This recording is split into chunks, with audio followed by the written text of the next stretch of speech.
Content creation করতে গিয়ে আমি আমার জীবনের 2টা বছর নষ্ট করেছি, কিন্তু যখন আমি এই একটা জিনিস জানতে পেরেছি সেটা আমার পুরো কন্টেন্ট ক্রিয়েশনের জার্নিটাকে বদলে দিয়েছে। তারপর থেকে আমি এমন একটার পর একটা ভাইরাল ভিডিওস মেক করতে পারতেছি। সেই একটা জিনিস কি সেটা জানার আগে এটা জেনে নেন, 2025 সালে কাদের আসলে কন্টেন্ট ক্রিয়েশন করা উচিত আর মোস্ট ইম্পর্টেন্ট কাদের উচিত নয়। সবাই বলছে কন্টেন্ট ক্রিয়েটর হতে, এখন 50 মিলিয়ন কন্টেন্ট ক্রিয়েটর আছে অনলাইনে, আর এদের মধ্যে 39 মিলিয়ন মানুষ কন্টেন্ট ক্রিয়েশন ভুলভাবে করছে, শুধু অন্য কাউকে কামাতে দেখে নিজেও শুরু করে দিচ্ছে। আমি যখন শুরু করলাম তখন ভাবতাম আমার দরকার দামি একটা ক্যামেরা, দামি একটা মাইক্রোফোন, এন্ড মোস্ট ইম্পর্টেন্ট আমাকে সকল বিষয়ে এক্সপার্ট হতেই হবে। কিন্তু না, আসলে এর কোনোটাই লাগে না। প্রায় 83% কন্টেন্ট ক্রিয়েটর এখন যে টপিকে ভিডিও বানাচ্ছে তারা আগে এই টপিকে শুরুই করেনি, তারা পরে তার নিশ এবং ইন্টারেস্ট খুঁজে পেয়েছে। তাই এই 3 ধরনের মানুষের অবশ্যই কন্টেন্ট বানানো উচিত। আপনি যদি ইতিমধ্যেই কোনো মানুষের সমস্যার সমাধান করে থাকেন, যেমন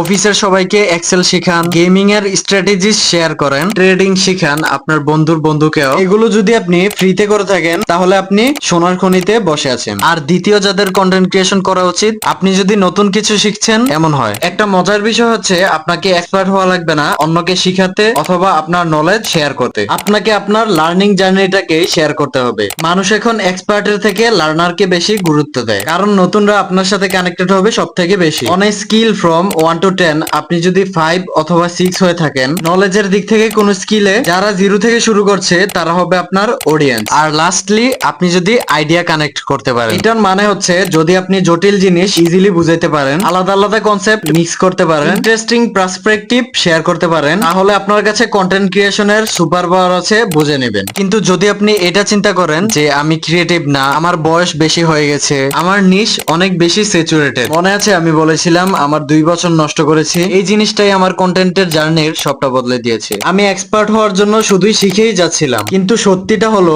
আপনি যদি লার্নার হয়ে থাকেন তাহলে আপনার কখনোই মনে হবে না যে আপনি শিখে ফেলেছেন, আপনি এক্সপার্ট হয়ে গিয়েছেন। কারণ আপনার সবসময় জানার আগ্রহ থাকবে, সবসময় আপনার মনে হবে আমি জানি না, আমার আরো জানতে হবে। আর এই জিনিসটাই কন্টেন্ট ক্রিয়েশনের মূল পয়েন্ট।